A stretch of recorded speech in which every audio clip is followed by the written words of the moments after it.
Bonjour à tous. Nous avons à cœur avec la direction technique de vous donner quelques informations complémentaires à l'ensemble des informations que vous avez déjà reçues. Donc, vous nous avez posé beaucoup de questions et c'est bien normal, c'est une période bien particulière.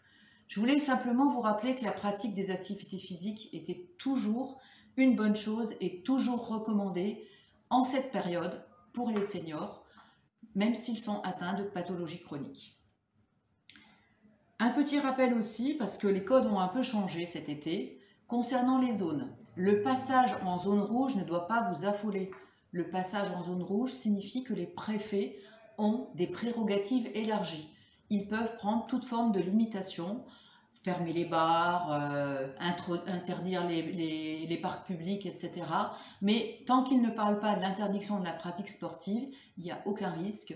Vous pouvez, en respectant les mesures barrières, pratiquer en toute sécurité.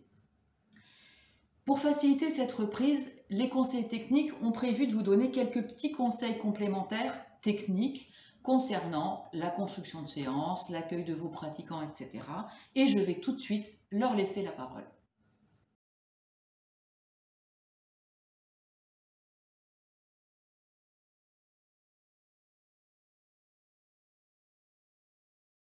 Pour ce qui concerne l'accueil, soyez rassurant, motivant, dynamique, souriant et convivial.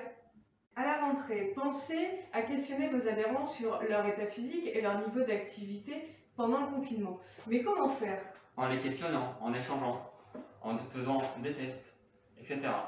Il sera important d'adapter vos séances en privilégiant votre capacité cardio-respiratoire, en faisant un échauffement beaucoup plus long que d'habitude, avec une intensité progressive, en respectant des temps de pause adaptés et surtout en s'hydratant. Pour le retour au calme, vous pouvez proposer des étirements, Échanger avec les participants sur le ressenti de l'animation. et anticiper la prochaine séance.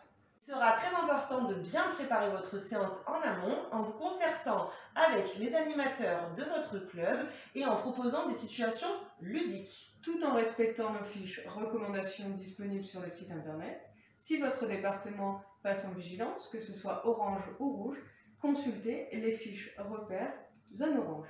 Sans oublier de vous référer aux consignes des autorités publiques territoriales. Pour la trousse de secours, pensez à rajouter du gel hydroalcoolique et des masques. En ce qui concerne les masques, c'est avant et après, mais pas pendant l'activité. Il me reste à vous souhaiter à tous une bonne reprise en vous rappelant simplement que les conseillers techniques sont répartis par activité. Vous allez pouvoir reprendre connaissance de la liste tout de suite et n'hésitez pas à faire appel à eux en cas de besoin. À bientôt.